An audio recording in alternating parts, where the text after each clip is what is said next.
जयंत पाटील यांनी राष्ट्रवादीचं प्रदेशाध्यक्षपद सोडलेलं आहे। आताच्या क्षणाची ही सगळ्यात मोठी घडामोड आपण बघतोय। जयंत पाटील यांनी राष्ट्रवादी शरद पवार यांच्या पक्षाच्या प्रदेशाध्यक्षपदाचा राजीनामा दिलाय आणि शशिकांत शिंदे हे आता नवे प्रदेशाध्यक्ष होणार असल्याची माहिती समोर येते आहे। एक मोठी बातमी आपण बघतोय। गेल्या काही दिवसांपासून जयंत पाटील यांनी हे प्रदेशाध्यक्षपद सोडण्याविषयी वारंवार भाष्य केलेलं होतं। अखेर त्यांनी आपल्या प्रदेशाध्यक्ष पदाचा राजीनामा दिल्याची माहिती आता समोर येते आहे। निलेश बुधावले आमचे प्रतिनिधी माहिती देतील। निलेश, यामिनी आताच्या घडीची ही मोठी बातमी म्हणावी लागेल। खरं तर स्थानिक स्वराज्य संस्थांच्या निवडणुका जोपर्यंत होत नाहीत तोपर्यंत जयंत पाटील प्रदेशाध्यक्ष राहतील अशा पद्धतीची एक शक्यता वर्तवण्यात होती। किंबहुना पुण्यामध्ये शरद पवारांना तसं भाषण देखील केलं होतं। मात्र आता मोठी बातमी हाती येताना आपल्याला पाहायला मिळते। प्रदेशाध्यक्ष पदावरून आता जयंत पाटील पायउतार होत आहेत आणि त्या ठिकाणी नवे प्रदेशाध्यक्ष म्हणून शशिकांत शिंदे आपल्याला पदभार घेताना पाहायला मिळणार आहेत। मंगळवारी शशिकांत शिंदे पदभार स्वीकारतील। मुंबईत राष्ट्रवादी काँग्रेस शरदचंद्र पवार पक्षाची जनरल बॉडी मीटिंग आहे आणि या बॉडी मीटिंगमध्येच शशिकांत शिंदे यांच्या नावाची घोषणा होताना आपल्याला पाहायला मिळेल। अगदी निलेश, साधारणपणे जयंत पाटील यांच्याकडे किती वर्षांपासून हे पद होतं आणि काय काय महत्त्वाचे टप्पे होते या प्रदेशाध्यक्ष पदाच्या त्यांच्या कारकिर्दीमध्ये राष्ट्रवादीचे? जयंत पाटील यांच्याकडून संघटन कौशल्य जे आहेत त्यांचं अतिशय उत्कृष्ट होतं। 2 टर्म त्यांना पूर्ण केल्या होत्या, तिसरी टर्म त्यांची सुरू झाली होती आणि सातत्यानं वेगवेगळ्या माध्यमातून पक्षातलेच पदाधिकारी जयंत पाटील यांना आता कुठेतरी पाय उतार व्हावा आणि नव्या प्रदेशाध्यक्षांना संधी मिळावी अशी मागणी होत होताना पाहायला मिळत होती। विधानसभा निवडणुकीपूर्वीच ही घडामोड घडेल अशी शक्यता होती। मात्र जयंत पाटील यांना राज्यभर ज्या पद्धतीने संघटन विणलेलं आहे ते पाहता कुठेतरी घडी विस्कटू शकते अशी एक शक्यता शरद पवारांना वाटत होती। त्यामुळे जयंत पाटील यांनाच विधानसभेनंतर देखील कंटिन्यू करण्यात आलं होतं।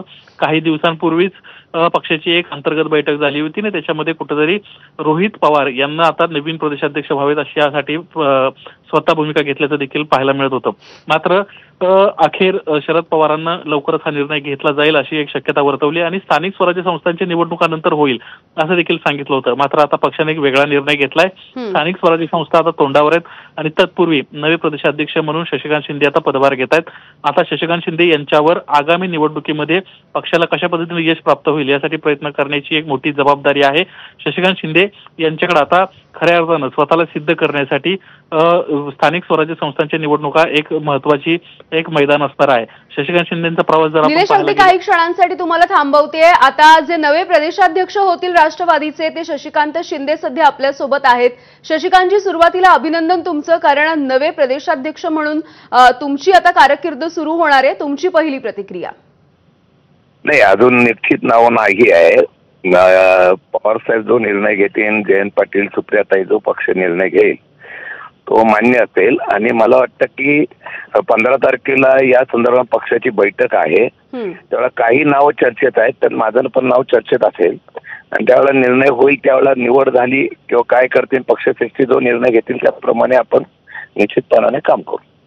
शशिकांतजी, आणखी कोणाकोणाची नावं चर्चेत आहेत तुमच्या सोबत याविषयी सांगू शकाल?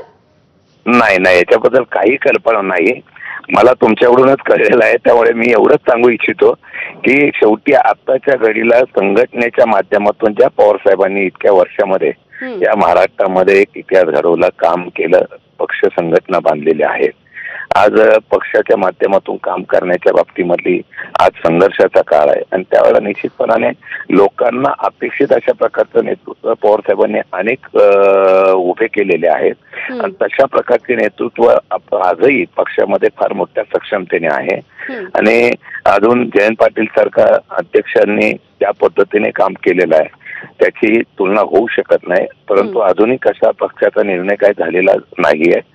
त्या दिवशी बैठक बोलवलेली आहे एवढं आम्हाला निरोप आलेले आहेत। शेवटी निर्णय काय होईल त्या बाबतीमध्ये जो होईल, मला वाटतं की पक्ष बांधण्याच्या संदर्भामध्ये हा संघर्षाच्या काळात आम्ही सगळे एकजुटीने एकोप्याने उभं राहून साहेबांच्या पक्षाची एक गरिमा वाढवण्याचा प्रयत्न 100% आम्ही करू। हो शशिकांतजी, जसं तुम्ही म्हणताय की बैठक बोलावण्यात आली आहे, समजा जर तुम्हाला प्रदेशाध्यक्षपद देण्यात आलं तर तुमच्या समोरची साधारणपणे आव्हानं काय असतील असं तुम्हाला वाटतंय, किंवा पुढची जी कारकीर्द असेल प्रदेशाध्यक्ष म्हणून पुढे काम करण्याची ती साधारणपणे कशी असेल? नाही, आता संधी मिळेल का नाही मिळेल का काय होईल ह्याच्यावर तर प्रश्न आहे, त्याच्यावर पुढचा अवलंबून आहे. पण मी एक सांगतो, कोणालाही संधी मिळाली तर आमचं एकच आव्हान आता समोर आहे की सध्याच्या असलेल्या महायुतीच्या कारभाराच्या वर जी जनतेमध्ये नाराजगी आहे त्याला एक सक्षम विरोधी पक्ष नेता आणि विरोधी पक्ष म्हणून उभं करण्याचा प्रयत्न करणं हे आव्हान असणार आहे. लोकांमध्ये अंडरकरंट आहे त्याला परप्रज्वलित करणं गरजेचं आहे.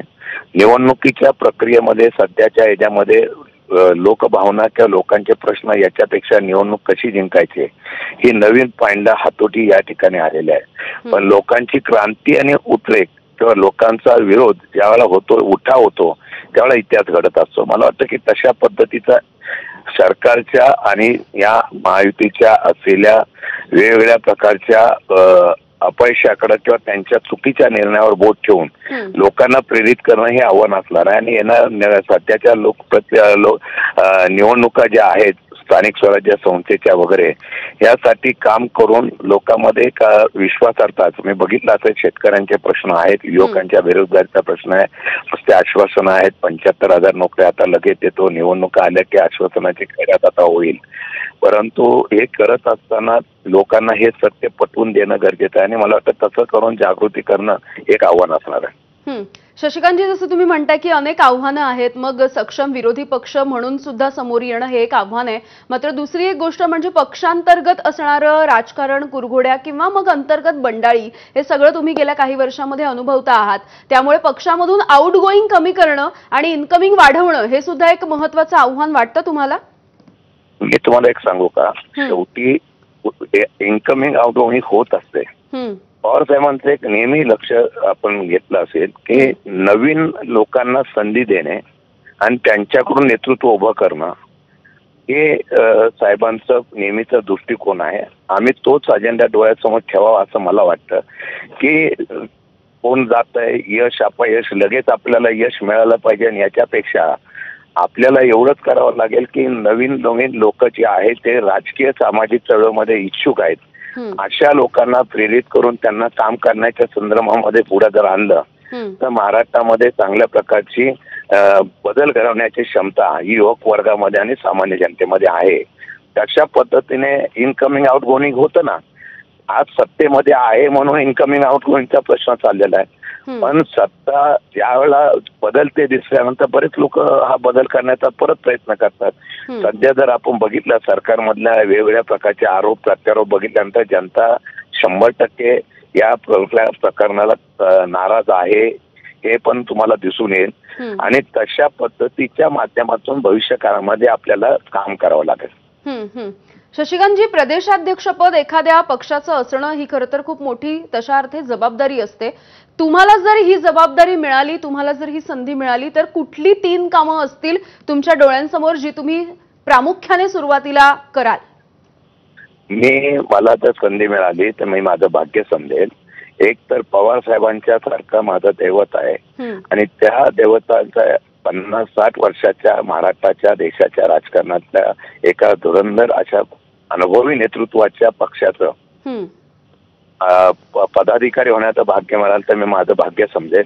पण ते मिळाल्यानंतर एक चांगला चेहरा, सामान्य माणसाचा एक चेहरा, जसं R.R. पाटील वगैरे अशा प्रकारे जे काम करत होते त्या पद्धतीने सामान्य माणसांचा चेहरा आणि लोकांच्या अडचणीला धावणारा चेहरा अशा प्रकारचं काम करण्याचा निश्चितपणाने प्रयत्न करेन. आव्हानं बरीच आहेत. सगळ्यात सर्वात पहिलं आव्हान आहे ते शेतकऱ्यांचं.